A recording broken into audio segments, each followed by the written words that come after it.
الحمد لله نحمده ونستعينه ونستغفره ونؤمن به ونتوكل عليه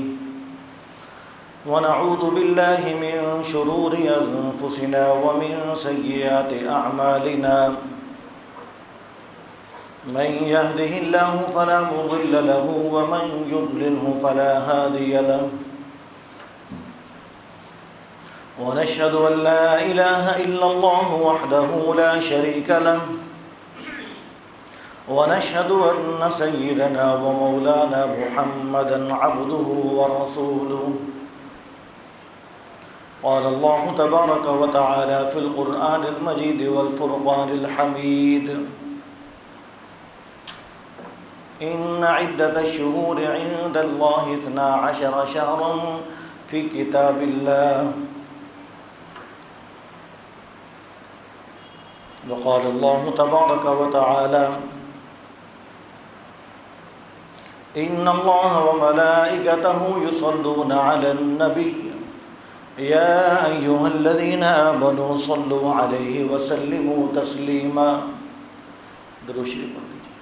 اللهم صل على محمد وعلى آل محمد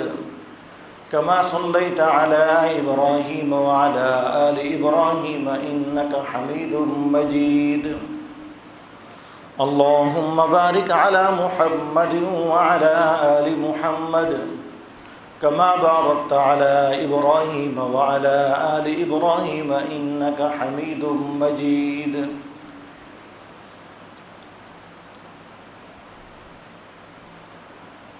محترم سامعین، اللہ رب العزت کا لاکھ لاکھ احسان ہے کہ اللہ تعالیٰ نے ہمیں جمعۃ المبارک کے لیے حاضر ہونے کی توفیق عطا فرمائی۔ جس طرح آپ حضرات کو معلوم ہوگا کہ آج 4 محرم الحرام ہے، تو یہ محرم کا مہینہ ایک تو اسلامی سال کا یہ پہلا مہینہ ہے، اور دوسرا یکم محرم الحرام کو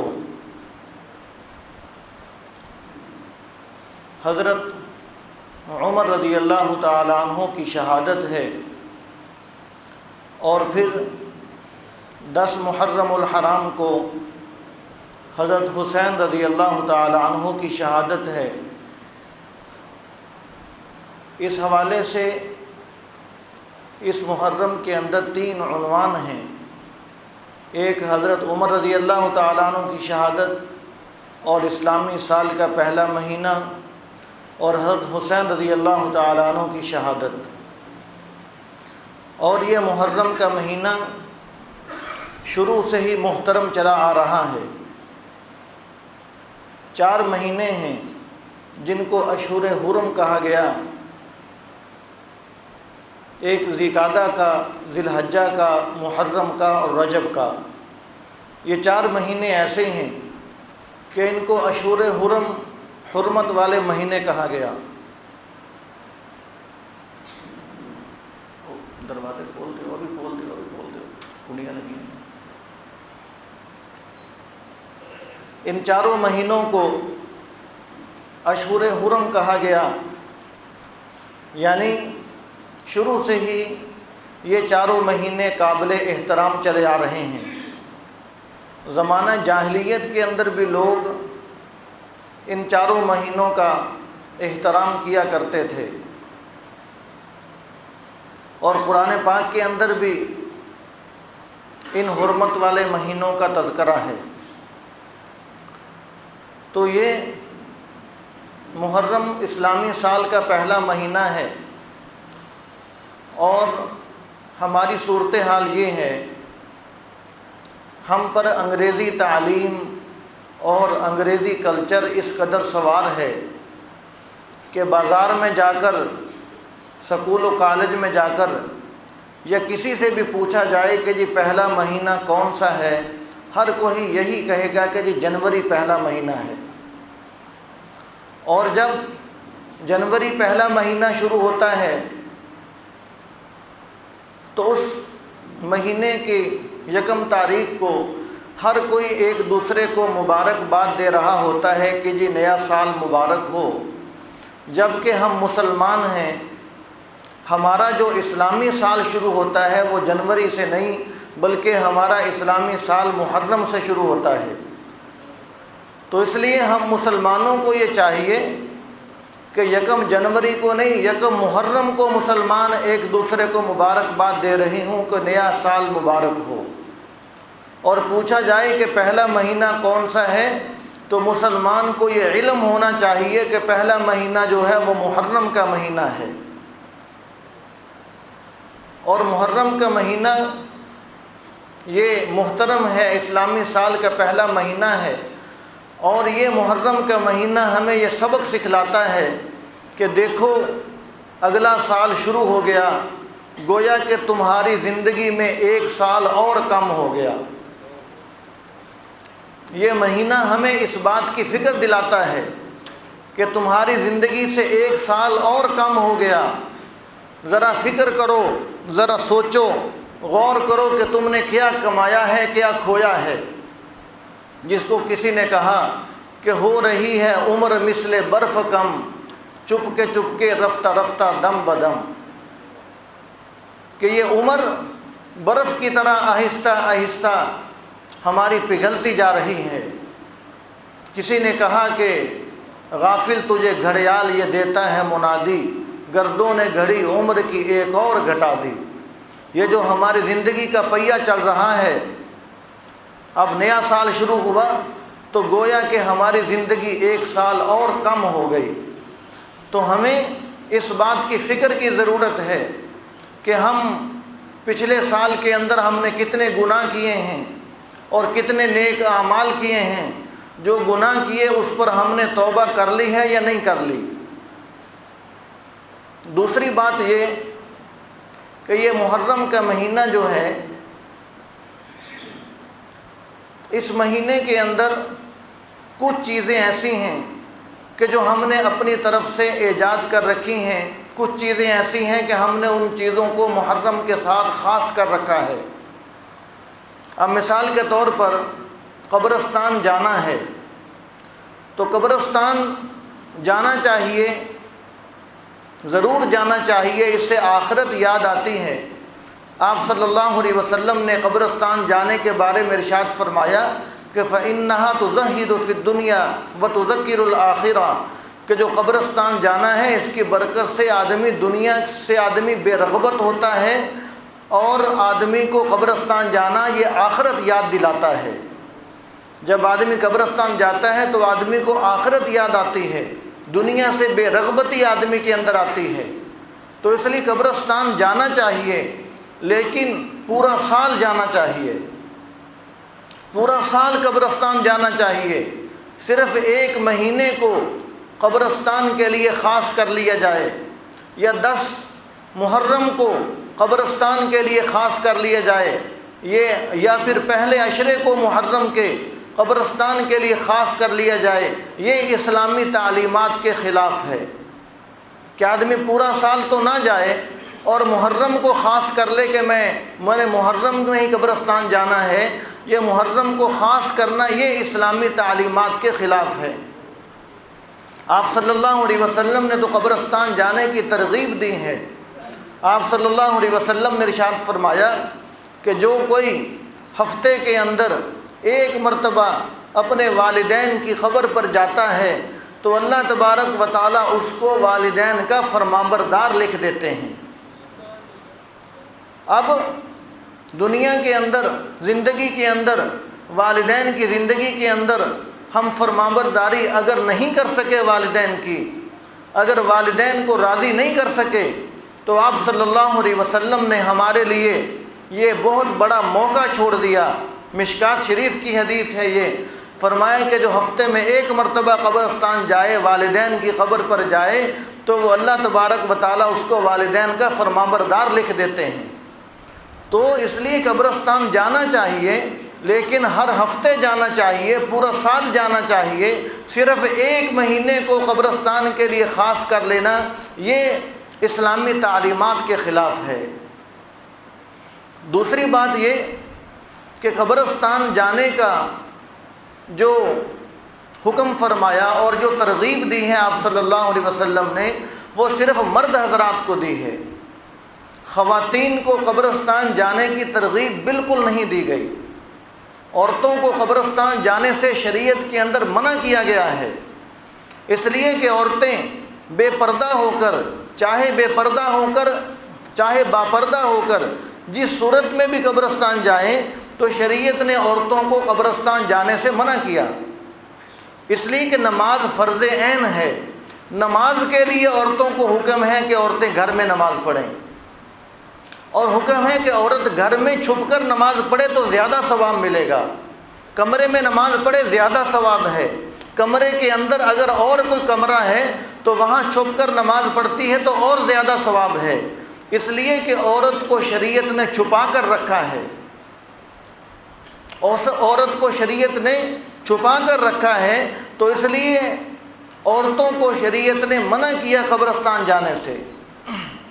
جس کو کسی نے کہا کہ کیسے کیسے پھر رہی ہو رات دن اور صبح و شام، کیسے کیسے پھر رہی ہو رات دن اور صبح و شام، زیب و زینت کر کے یوں فتنے اڑانا چھوڑ دو۔ تو عورتوں کا زیب و زینت کر کے یا بے پردہ ہو کر باہر نکلنا، یہ ایک معاشرے کے اندر فتنہ پیدا کرنے کی بات ہے، تو اس لیے جو ان کی طرف بد نظری کریں گے، غلط نظروں سے دیکھیں گے، ان کو تو گناہ ہوگا ہی ہوگا، لیکن جو عورت بلا وجہ گھر سے نکلتی ہے اور بے پردہ ہو کر گھر سے نکلتی ہے، وہ عورت بھی گناہ گار ہے۔ ایک تو اس لیے کہ وہ فتنے کا سبب بن رہی ہے، دوسرا اس لیے کہ وہ بد نظری کا سبب بن رہی ہے، شریعت نے اس کو ترغیب نہیں دی، وہ اپنی خواہش اپنی مرضی پوری کرنے کے لیے قبرستان جا رہی ہے، تو شریعت نے اس سے منع کیا ہے۔ تو لہٰذا جو مغرب کا جو کلچر ہے وہ اس نے ہمارے معاشرے کو، ہماری خواتین کو اس بات پر لگا دیا کہ آہستہ آہستہ بے پردگی کی طرف رغبت ہوتی جا رہی ہے، اور ہمیں اس سے بچنے کی ضرورت ہے۔ ہمیں اپنی خواتین کو اس سے اس کے متعلق سمجھانے کی ضرورت ہے، اور مردوں کو چاہیے کہ وہ گھر کے اندر اس معاملے میں سختی کریں۔ اگر ان کو کھانا وقت پر نہ ملے تو اس موضوع پر تو وہ سختی کر لیتے ہیں، وقت پر کپڑے نہیں ملے، استری کیے ہوئے، اس موضوع پر تو سختی کرنا آتی ہے، تمام موضوعات پر سختی کرنا آتی ہے۔ تو اگر عورت کے سامنے خاموش ہیں تو صرف دین کے کاموں کے اندر خاموش ہیں، اپنی خواہش کے خلاف کوئی کام ہو جائے تو مرد برداشت نہیں کرتا کہ میں مرد ہوں، میری خواہش کے مطابق کیوں اس نے کام کیا، لیکن اگر دین کی خواہش کے خلاف، اللہ اور اس کے حبیب صلی اللہ علیہ وسلم کی خواہش کے خلاف کام ہو جائے تو وہاں پر مرد بالکل خاموش ہے۔ ایسے مردوں کے بارے میں ہی آپ صلی اللہ علیہ وسلم نے ارشاد فرمایا کہ جو عورتیں جہنم میں جائیں گی تو وہ ایسے مردوں کو بھی ساتھ لے کر جہنم میں جائیں گی کہ وہ خاوند خود تو دین پر عمل کرتے رہے لیکن انہوں نے اپنی عورتوں کے بارے میں کوئی فکر نہیں کی۔ فرمایا کہ ایسی جو عورتیں ہیں وہ ایسے مردوں کو بھی ساتھ لے کر جہنم کے اندر جائیں گی۔ تو لہذا پردے کا خاص گھر کے اندر خیال کروانا چاہیے۔ دوسری بات یہ کہ محرم کے مہینے کے اندر جو ہم نے خرافات ایجاد کی ہیں اس کے اندر ایک خرابی یہ بھی ہے کہ ہم نے یہ سمجھ لیا کہ محرم کا مہینہ یہ صرف اور صرف سوگ کا مہینہ ہے، اس مہینے کے اندر نکاح کرنا، اس مہینے کے اندر شادی کرنا جائز نہیں، ہم نے یہ سمجھ لیا، جبکہ یہ ہمارا تصور اور یہ ہماری سمجھ بالکل خلاف شرع ہے۔ حضور صلی اللہ علیہ وسلم کا نکاح حضرت صفیہ رضی اللہ تعالی عنہا سے ہوا تو وہ محرم کے مہینے میں ہوا۔ حضرت عثمان رضی اللہ تعالی عنہ کا نکاح حضرت ام کلثوم رضی اللہ تعالی عنہا سے ہوا، وہ محرم کے مہینے میں ہوا۔ حضرت علی رضی اللہ تعالی عنہ کا نکاح حضرت فاطمہ رضی اللہ تعالی عنہا سے ہوا تو وہ محرم کے مہینے کے اندر ہوا۔ اور نکاح تو سنت عمل ہے، ایک نیک کام ہے، ایک نیکی کا کام ہے، تو اس مہینے کے اندر آدمی یہ کہے کہ نکاح نہ کرو، شادی نہ کرو، یہ تو نیک عمل ہے، سنت عمل ہے، تو شریعت نے اس کا کوئی ہمیں تصور نہیں دیا، یہ بھی ہم نے اپنی جہالت کی بنیاد پر اپنی طرف سے بات گھڑ رکھی ہے۔ تو اب کئی لوگوں کے ذہن کے اندر یہ سوال آ رہا ہوگا کہ جو آپ نے جو پہلے نکاح گنوائے وہ تو پہلے نکاح ہو گئے، کربلا کا واقعہ تو بعد میں پیش آیا۔ کئیوں کے ذہن میں ہوگا کہ جی واقعہ کربلا، حضرت حسین رضی اللہ تعالیٰ عنہ کی شہادت، یہ تو بعد میں پیش آئی ہے، یہ تو بعد میں واقعہ ہوا ہے، یہ جو نکاح ہوئے ہیں یہ نکاح تو پہلے ہو چکے ہیں۔ تو بات سمجھیے، شریعت نے سوگ منانے کی ہمیں اجازت نہیں دی کہ جس مہینے کے اندر یا جس دن کے اندر کوئی شہادت ہوئی ہے تم اس دن کو یا اس مہینے کو تم سوگ والا سمجھ لو۔ شریعت نے اس سے منع کیا ہے۔ جس دن کے اندر یا جس مہینے کے اندر کوئی شہادت ہوئی ہے اس مہینے کو، اس دن کو سوگ والا مہینہ سمجھ لیا جائے، تو شریعت نے اس سے منع کیا، اس کا کوئی حکم شریعت نے نہیں دیا۔ اگر شہادت کی وجہ سے وہ مہینہ سوگ والا ہو جاتا ہے تو پھر ذی الحجہ کا مہینہ، اس کے اندر حضرت عثمان رضی اللہ تعالی عنہ کو کتنے ظلم کے ساتھ 40 دن پانی بند رکھ کے ان کو شہید کیا گیا۔ تو حضرت عثمان رضی اللہ تعالیٰ عنہ کی شہادت ذی الحجہ کے مہینے میں ہوئی ہے، پھر تو ذی الحجہ میں بھی نکاح نہیں کرنا چاہیے، جبکہ ذی الحجہ میں ساری دنیا نکاح کرتی ہے۔ اور رمضان المبارک کے مہینے کے اندر حضرت علی رضی اللہ تعالیٰ عنہ کی شہادت ہوئی ہے، تو پھر رمضان کا مہینہ بھی سوگ والا مہینہ سمجھ لینا چاہیے، جبکہ ہم رمضان کو سوگ والا مہینہ نہیں سمجھتے۔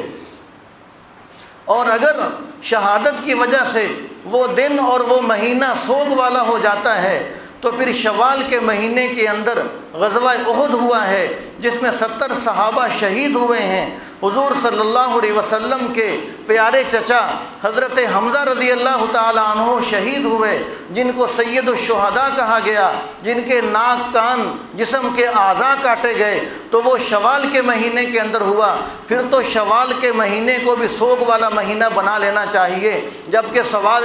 شوال کے مہینے میں سارے نکاح کرتے ہیں۔ اور ان سب کے سردار آقا نامدار جناب حضور پاک صلی اللہ علیہ وسلم اس دنیا سے تشریف لے کر گئے تو وہ ربیع الاول کے مہینے میں حضور صلی اللہ علیہ وسلم پیدا ہوئے۔ ربیع الاول میں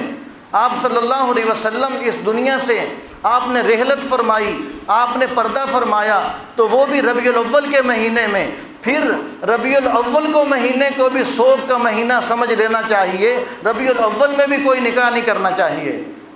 تو معلوم یہ ہوا کہ کسی دن میں کوئی شہادت ہو جائے یا کسی مہینے میں کوئی شہادت ہو جائے، نہ وہ دن سوگ والا ہے نہ وہ مہینہ سوگ والا ہے، شریعت نے اس کا کوئی تصور نہیں دیا۔ اور پھر دوسری بات یہ کہ اگر دن اور مہینے کو سوگ والا سمجھ لیں تو پھر اسلام کی تاریخ اٹھا کر دیکھیے، کوئی دن ایسا نہیں ہے، کوئی مہینہ ایسا نہیں ہے جس میں شہادتیں نہ ہوئی ہوں۔ پھر تو مسلمان کی ساری زندگی سوگ والی ہے، پھر تو مسلمان پوری زندگی نکاح ہی نہ کرے، پوری زندگی اس کے چہرے پر مسکراہٹ ہی نہ آئے، پوری زندگی رونے پیٹنے کے اندر گزار دے، پوری زندگی سوگ کے اندر گزارے، جبکہ شریعت نے ایسا کوئی تصور نہیں دیا۔ تو اس لیے یہ ہماری من گھڑت باتیں ہیں کہ جی محرم کے مہینے کے اندر نکاح نہیں کرنا، محرم کے مہینے میں شادی نہیں کرنی، یہ بالکل بے بنیاد بات ہے، اس کے اندر کوئی حرج والی بات نہیں ہے۔ اور محرم کے مہینے کے اندر کے متعلق صرف 2 چیزیں ہیں جو آپ صلی اللہ علیہ وسلم سے ثابت ہیں، جو ہمیں دین نے دی ہیں۔ اس کے علاوہ جتنی چیزیں ہیں سب فضول ہیں۔ اس کی مثال ایسے ہی سمجھیں کہ اب گندم کی فصل ہے تو کوئی پوچھے کہ جی اس گندم کی فصل کے اندر اصل مقصود کیا ہے، اور اس کے اندر بے فائدہ چیزیں کون کون سی ہیں، بے فائدہ پودے کون کون سے ہیں، تو ہر کوئی یہی کہے گا کہ جی ایک پودا جو گندم کا ہے وہ مقصود ہے، باقی سب پودے بے فائدہ ہیں۔ تو ویسے ہی محرم کے مہینے کے اندر 2 کام جن کا تعلق اس مہینے کے ساتھ ہے وہ سنت سے ثابت ہیں، اور اس کے علاوہ سب کام خلاف شرع ہیں، اپنی طرف سے گھڑے ہوئے۔ ایک کام یہ کہ آپ صلی اللہ علیہ وسلم نے ارشاد فرمایا کہ 10 محرم کے دن فرمایا تم اپنے اہل خانہ پر، گھر والوں پر کھانے پینے کے اندر وسعت کرو، رزق کے اندر فراخی کرو، ان کا ذرا اکرام کرو، کھانے پینے کا خاص اہتمام کرو، جس طرح کسی خاص مہمان کے لیے انتظام کیا جاتا ہے۔ فرمایا کہ تم 10 محرم کے دن کھانے پینے کے اندر وسعت کرو، تو امید ہے کہ اس کی برکت سے اللہ تعالیٰ پورے سال کی روزی آسان فرما دیں گے۔ ایک تو یہ کام ثابت ہے، اور دوسرا کام یہ کہ آپ صلی اللہ علیہ وسلم نے فرمایا کہ 10 محرم کا روزہ رکھو، لیکن فرمایا کہ 10 کے ساتھ ایک دن اور ملا کر روزہ رکھو۔ 9 کا ساتھ روزہ ملا لیا جائے یا 11 کا ملا لیا جائے، 10 محرم کا روزہ ثابت ہے، لیکن اکیلا نہیں، 2 روزے، یا 9 محرم کا ساتھ ملا لیا جائے یا 11 محرم کا ساتھ ملا لیا جائے۔ تو یہ 2 کام آپ صلی اللہ علیہ وسلم نے ارشاد فرمایا کہ یہ ثابت ہیں، اور اس کے علاوہ اور کوئی کام ثابت نہیں ہے۔ اور ہمارے معاشرے کے اندر یہ ہے کہ صرف 10 محرم کے دن ہی راستوں کے اوپر، سڑکوں پر، کناروں پر، چوکوں چوراہوں میں سبیلیں پانی پلانے کی لگی ہوئی ہوتی ہیں، تو اس دن صورتحال یہ ہوتی ہے کہ جگہ جگہ پر پلانے والے پانی موجود ہیں، لیکن پانی پینے والے بہت کم لوگ ہوتے ہیں۔ اب ایک آدمی نے یہاں سے بھی پیا ہے، اس چوک سے بھی پیا، اس بازار سے بھی پیا، کتنی مرتبہ پانی پیے گا؟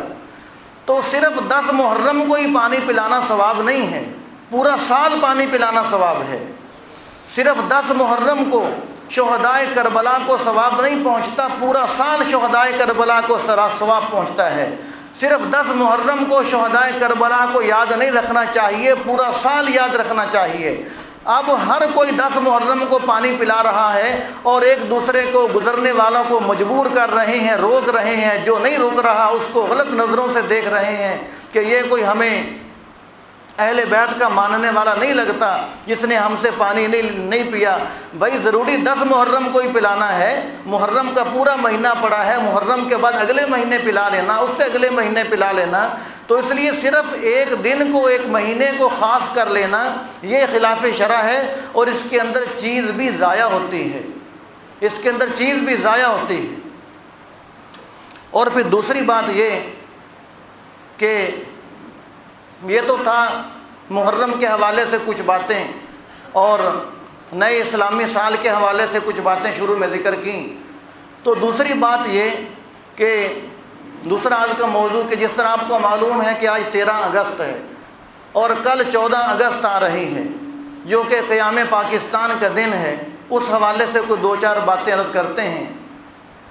پھر آئندہ جمعے کو انشاءاللہ اہل بیت کی شان پر گفتگو ہوگی۔ تو آج جس طرح آپ حضرات جانتے ہیں کہ کل 14 اگست ہے، اور 14 اگست کو آپ حضرات کو معلوم ہے کہ اللہ تبارک و تعالیٰ نے ہمیں اس وطن عزیز پاکستان جیسی عظیم نعمت سے نوازا، اور یہ ایسی عظیم نعمت کہ جو اللہ تبارک و تعالیٰ نے ہمیں رمضان المبارک کے مہینے کے اندر نصیب فرمائی، اور پھر رمضان کے مہینے میں صرف نہیں 27ویں کی رات کو نصیب فرمائی۔ تو یہ ایسی عظیم نعمت اللہ تبارک و تعالیٰ نے جو ہمیں رمضان کے مہینے کے اندر عطا فرمائی، تو ہمیں اس نعمت کی قدر کرنی چاہیے۔ قرآن پاک میں اللہ تعالیٰ فرماتے ہیں کہ لَإِن شَكَرْتُمْ لَأَزِيدَنَّكُمْ وَلَإِن كَفَرْتُمْ إِنَّ عَذَابِي لَشَدِيدٌ۔ اگر تم شکر کرو گے تو میں تمہاری نعمت میں اور اضافہ کروں گا، اور اگر تم ناشکری کرو گے تو میری پکڑ بڑی سخت ہے۔ تو اب اس نعمت کا شکر کیا ہے؟ اس نعمت کا شکر یہ ہے کہ یہ نعمت پاکستان کی جس مقصد کے لیے حاصل کی گئی، اس مقصد کے مطابق اس نعمت کو استعمال کیا جائے۔ اب پاکستان جب بنا تو ہر ایک کی زبان پر یہی تھا کہ پاکستان کا مطلب کیا؟ لا الہ الا اللہ۔ تو پاکستان بنانے والے بزرگوں کا مقصد صرف ایک تھا کہ ہم مسلمان چاہتے ہیں کہ ہندوؤں سے سکھوں سے الگ ہو کر مسلمان اسلامی طرز کے مطابق ہم زندگی گزار سکیں۔ تو یہ نعمت، اس نعمت کو حاصل کرنے کا مقصد یہ تھا۔ اور اگر ہم اسلام کے مطابق جس مقصد کے لیے پاکستان کو حاصل کیا گیا، لا الہ الا اللہ کے مطابق اگر ہم زندگی گزاریں گے تو اللہ تبارک و تعالیٰ اس نعمت کے اندر اور اضافہ فرمائیں گے، کشمیر کا مسئلہ بھی حل ہو جائے گا۔ اور اگر ہم اس نعمت کی ناشکری کریں گے، ہم دین کے مطابق زندگی نہیں گزاریں گے، ہم اسلامی تعلیمات کے مطابق زندگی نہیں گزاریں گے، لا الہ الا اللہ کے اصولوں کو نہیں دیکھیں گے، تو پھر یہ پاکستان جس ملک میں ہے، اس ملک کے اندر بھی ہم غیروں کی غلامی کے اندر دبتے چلے جائیں گے۔ اور ہم اپنی نظروں سے اس کا مشاہدہ کر رہے ہیں کہ ہم سمجھتے ہیں کہ ہم پاکستانی ہیں، لیکن ہم پر حکومت کوئی اور کر رہا ہے۔ کیا وجہ ہے؟ اس کی وجہ یہی ہے کہ ہم نے اس نعمت کی، عظیم نعمت کی قدر نہیں کی۔ تو اگر اس عظیم نعمت کی ہم قدر کرنے والے بنیں گے تو اللہ تبارک و تعالیٰ اس نعمت کے اندر اور اضافہ فرمائیں گے۔ اور جو اپنے وطن سے محبت ہے، یہ ایک دین کا حصہ ہے، اسلام کا حصہ ہے۔ آپ صلی اللہ علیہ وسلم نے ہمیں اس کا تصور دیا ہے کہ ہر مسلمان کو، انسان کو چاہیے کہ وہ اپنے وطن سے محبت کرنے والا بنے۔ جس طرح حضور صلی اللہ علیہ وسلم، مکہ مکرمہ ان کا وطن تھا،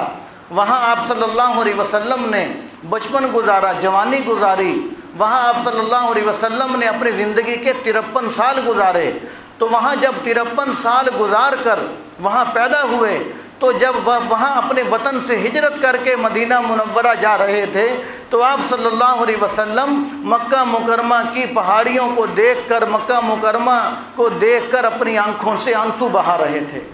فرمایا کہ مکہ، تجھ سے مجھے بڑی محبت ہے، تجھے چھوڑ کر میں کبھی نہ جاتا اگر یہ مکہ والے مجھے ادھر رہنے دیتے تو آپ صلی اللہ علیہ وسلم نے اپنے وطن سے محبت کا اظہار فرمایا۔ تو آپ صلی اللہ علیہ وسلم نے اپنے وطن کو دیکھ کر، اپنی آنکھوں سے آنسو بہا کر ہمیں اس بات کا تصور دیا ہے کہ اپنے وطن سے محبت کرنا یہ تم اپنے ایمان کا حصہ سمجھ لو، اور اپنے نبی علیہ الصلاۃ والسلام کی تم سنت سمجھ لو۔ اور یہ جو ہمارا وطن عزیز پاکستان ہے، یہ ہمیں اسی طرح محترم اور مقدس ہونا چاہیے جس طرح ہم ایک مسجد کا احترام کرتے ہیں، مسجد ہمارے لیے قابل احترام ہے، تو ویسے ہی یہ وطن عزیز پاکستان بھی ہمارے لیے قابل احترام ہونا چاہیے۔ مسجد کی ہم ایک ایک چیز کا خیال کرتے ہیں، کوئی چیز ضائع ہو رہی ہو، کوئی نقصان ہو رہا ہو تو ہر آدمی کہتا ہے کہ یار یہ مسجد کا پنکھا ہے، فالتو چل رہا ہے، اس کو بند کرو، اس لیے کہ مسجد سے ہر کسی کو محبت ہے۔ تو وطن عزیز پاکستان کی بھی ایک ایک چیز کے ساتھ ہمیں محبت ہونی چاہیے، اور ایک ایک چیز کو اپنی چیز سمجھنا چاہیے۔ اور یہ وطن سے محبت کی ہی علامت ہے کہ آدمی پوری دنیا پھر لے، بڑے اعلیٰ آدمی محلات کے اندر رہ لے، اور بڑے اعلیٰ ماحول کے اندر رہ لے، جس دنیا کے جس خطے میں کیوں نہ چلا جائے، تو آدمی کو پھر بھی وہاں پر جا کر جو دل ہوگا وہ پاکستان کی طرف کھنچے گا، دل کے اندر محبت پاکستان کے ساتھ ہی ہوگی۔ اور اگر وہاں کہیں کوئی پاکستانی مل جائے تو آدمی اس سے بہت محبت پیار سے پیش آئے گا، اس لیے کہ یہ میرے وطن کا آدمی ہے، اور یہ ایک وطن سے محبت کی علامت ہے۔ اس لیے کہ وطن سے محبت کا تصور آپ صلی اللہ علیہ وسلم نے ہمیں دیا۔ اور آخری بات یہ کہ یہ جو ہمیں عظیم نعمت حاصل ہوئی، یہ نعمت ہمیں کتنی بڑی قیمت دے کر حاصل ہوئی ہے۔ ہم دکان سے کوئی چیز خریدتے ہیں تو اس کی کچھ قیمت ادا کرتے ہیں، کوئی بھی نعمت حاصل کرتے ہیں، موٹر سائیکل ہے، گاڑی ہے، گھر ہے، مکان ہے، یہ ساری اللہ تعالیٰ کی نعمتیں ہیں، تو اس کی کوئی نہ کوئی قیمت دینی پڑتی ہے۔ تو اس وطن عزیز کی ہم نے کیا قیمت دی ہے، یہ بات سمجھنے کی ہے۔ ہم بازار سے کوئی چیز خریدتے ہیں تو جس کی قیمت جتنی زیادہ دی جاتی ہے اس کی ہم حفاظت اتنی زیادہ کرتے ہیں کہ یہ میں نے موبائل 1,00,000 روپے کا لیا ہے، یہ میں نے موبائل 50,000 کا لیا ہے، آدمی اس کی بڑی حفاظت کرتا ہے، اس لیے کہ میں نے اس کی بڑی قیمت ادا کی ہے۔ تو یہ وطن عزیز پاکستان کیا ہمیں مفت کے اندر مل گیا یا اس کی ہم نے کوئی قیمت بھی دی ہے؟ تو ہمارے بڑوں نے اس کی کیا قیمت دی؟ تو جب پاکستان بنا تو اس وقت پاکستانی اخبارات کے مطابق، پاکستانی رپورٹ کے مطابق یہ تھا کہ جن لوگوں کو شہید کیا گیا، جو جانیں قربان ہوئی ہیں، ان کی تعداد 10 لاکھ تھی۔ انڈیا کی رپورٹ کے مطابق 6 لاکھ تھی، لیکن پاکستانی اخبارات کے مطابق 10 لاکھ لوگوں نے قربانی دی ہے یہ پاکستان حاصل کرنے کے لیے، یہ عظیم نعمت حاصل کرنے کے لیے اتنی بڑی قیمت دی۔ اور ان اخبارات کے اندر یہ بھی تھا کہ 75,000 لڑکیاں مسلمانوں کی سکھوں نے اٹھا لی، مسلمانوں کی 75,000 لڑکیاں سکھوں نے اٹھا لی۔ یہ تو وہ تھی تعداد کہ جو اخبارات کے اندر گنتی کے اندر آئی، اس کے علاوہ جو گنتی میں نہیں آئی وہ پتہ نہیں کتنی تھی۔ تو ہمارے بڑوں نے اتنی بڑی غیرت کی قربانی دی ہے، اتنی بڑی عزت کی قربانی دی ہے، اور 10 لاکھ لوگوں نے اپنی جان کی قربانی دی ہے، اور کتنی ہزاروں مسجدیں ایسی تھیں جن کو گھوڑوں کا استبل بنا لیا گیا، اور کتنے مدارس ایسے تھے، کتنے خطب خانے ایسے تھے، کتنے ہزاروں قرآن پاک ایسے تھے جن کو جلا دیا گیا۔ تو اتنی بڑی قربانی دے کر ہمارے بڑوں نے یہ وطن عزیز حاصل کر کے ہماری جھولی کے اندر ڈالا ہے۔ تو آج ہم دیکھیں کہ ہم اس کا کیا حشر کر رہے ہیں اور ہم اس کی کتنی قدر کر رہے ہیں۔ تو اب یہ جو 14 اگست کل کو آ رہا ہے، تو یہ دن، اس دن کے اندر جو لوگ باجے بجاتے ہیں، جو لوگ میوزک چلاتے ہیں، جو لوگ ناچ گانا کرتے ہیں، ان کو شرم آنی چاہیے اس بات سے کہ ہماری کتنی بڑی ہماری ماؤں بہنوں کی عزت کے جنازے نکلے ہیں، اور 10 لاکھ لوگوں نے قربانی دی ہے، اور مساجد، مدارس جن کو گھوڑوں کا استبل بنایا گیا ہے، اور قرآن پاک کو جلایا گیا ہے، قرآنوں کو، کتب خانوں کو جلایا گیا ہے، اتنی بڑی قربانیاں دے کر ہمارے بڑوں نے یہ وطن لے کر ہمیں دیا، اور ہم اس کا اظہار خوشی کا کیا کر رہے ہیں؟ ناچ گانے کے ساتھ، میوزک کے ساتھ، موسیقی کے ساتھ، اللہ تعالیٰ کو ناراض کرنے والی حرکتوں کے ساتھ ہم محبت کا اظہار کر رہے ہیں۔ چاہیے تو یہ تھا کہ جب 14 اگست کا دن آتا تو ہر کوئی اپنے گھروں کے اندر قرآن پاک کھول کر بیٹھ جاتا کہ یا اللہ آج ہم سب گھر والے مل کر قرآن پاک ختم کریں گے، اور اس کا ثواب ان بزرگوں کو پہنچائیں گے، ان 10 لاکھ لوگوں کو پہنچائیں گے جنہوں نے اپنی جان کی قربانی دے کر ہمیں یہ وطن عزیز پاکستان لے کر دیا ہے۔ اور ہم کیا کرتے ہیں؟ ان کی روح کیا قبروں کے اندر، کیا ان کو ہم سکون پہنچاتے ہیں؟ کیا ان شہداء کو سکون پہنچتا ہے ہمارے اس میوزک کے ذریعے، ناچ گانے کے ذریعے، باجوں گاجوں کے ذریعے؟ تو خدارا جو ہمارے بس کے اندر ہے وہ تو ہمیں کرنا چاہیے، کم از کم اپنے گھروں کے اندر، اپنی اولادوں کے اندر، اپنے بہن بھائیوں کے اندر اس بات کا خیال کرنا چاہیے، اپنے سکولوں کے اندر اس بات کا ہمیں خیال کرنا چاہیے کہ جب 14 اگست کا دن آئے گا تو ہم ان شہداء کے لیے ایصال ثواب کریں گے جنہوں نے قربانی دے کر ہمیں یہ وطن لے کر دیا ہے۔ ہم اللہ تعالیٰ کو ناراض کرنے والا کام نہیں کریں گے۔ تو اس دن گانا بجانا کر کے، ناچ گانا کر کے، اللہ تعالیٰ کو ناراض کر کے، یہ اس عظیم نعمت کی ناشکری ہے۔ اور اللہ تعالیٰ نے قرآن پاک کے اندر فیصلہ فرما دیا کہ لئن شکرتم لازیدنکم ولئن کفرتم ان عذابی لشدید، تم شکر کرو گے تو پھر میں نعمت کے اندر اضافہ کروں گا، تمہیں ہر طرح کی آزادی حاصل ہوگی، تمہیں سکون حاصل ہوگا، کشمیر بھی تمہارا ہو جائے گا، اور بھی کئی خطے تمہارے ہو جائیں گے، تم آگے بڑھو گے، لیکن شرط یہ ہے کہ تم شکر کرنے والے بنو۔ جب ہم شکر نہیں کر رہے تو پھر کشمیر کیا، یہ وطن عزیز پاکستان جو ہمارے پاس ہے یہ بھی آہستہ آہستہ غلامی کے اندر آتا جائے گا، اس لیے کہ ہماری ناشکری کی وجہ سے، ہماری ناشکری کی وجہ سے۔ تو اس لیے ہمیں چاہیے کہ ایک تو 10 محرم کا دن جو آ رہا ہے، تو اس دن کو بھی جو میں نے شروع میں عرض کیا کہ 2 کام کرنے چاہیے،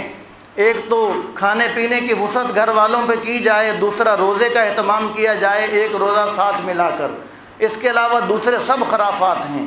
اور دوسرا، کل کو جو 14 اگست کا دن آ رہا ہے، اس دن اگر کچھ کرنا ہو تو شہداء کے لیے ایصال ثواب کیا جائے اور گناہ کے اعمال سے بچا جائے۔ تو دعا ہے کہ اللہ تعالی ہمیں عمل کرنے کی توفیق نصیب فرمائے۔ وآخر دعوانا الحمدللہ رب العالمین۔